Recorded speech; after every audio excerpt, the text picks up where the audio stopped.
Introducing water to your little ones this summer or just enjoying the water yourself is always a great activity. So I'm going to teach you how to investigate and observe the aquatic ecosystems in your area, as well as how to treat them safely, respectfully, all the animals, all the life that we can find inside of them. So let's get started. Native plants and grasses in areas alongside our streams and bodies of water are called riparian buffers. These plants help to filter out any potential pollutants, toxins, chemicals, things like that to keep the water clean for the animals that live here. We've got aquatic plants like our jewelweed here, which is a wonderful plant in and of itself that we can often find along stream edges. We've got sedges, grasses. Well, this particular stream does have a fair bit of its invasive plants here. There are some really great up ahead. You can see native willow, we can see some native jewelweeds and some native grasses.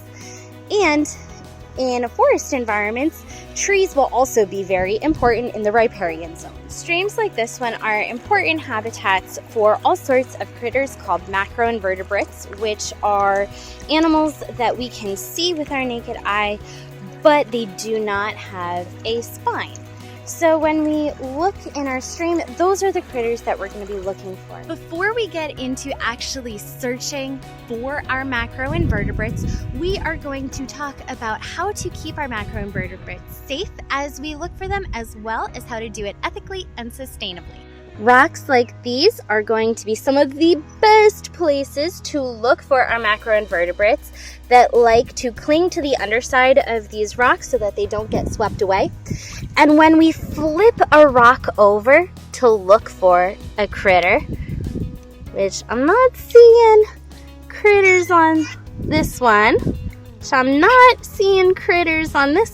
but when we flip over the rock, we want to put it exactly back where it was in the stream, very gently, bottom side down. Keep in mind that the number one pollutant currently in Pennsylvania is sediment. That's the dirt that erodes into our bodies of water and kind of chokes out or suffocates potential macroinvertebrates that have gills. So not very great. So as we are walking in our streams, we want to be very careful not to stir up all this dirt and muck and mud. And I'm doing that so you can see it. I know that the water is moving here. It's going to wash it away very quickly. That's pretty normal to have that.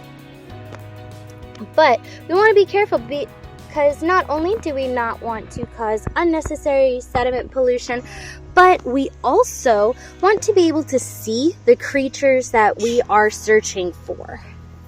Also, as you're here at this stream, keep in mind that anything that's in the stream wants to stay there. Any critters, leaves, stones, rocks, things like that, they are all either animals that need the water or are homes for these animals. So do not pull them out onto the land and then kind of just leave them here on the grass or the side of the bank. We want to make sure that everything that comes from this area returns to this. Now, let's get to looking for these macroinvertebrates, for the creatures that will live here, even more amphibians or fish. Let's do some creek stomping and observing, see what we can find. We can see water striders, itty bitty little tiny fish here. We can find dragonfly nymphs, we can find damselfly larvae, we can find all sorts of critters here inside of the stream. Cranefly larvae, dobson flies, water scorpions, all sorts of cool stuff.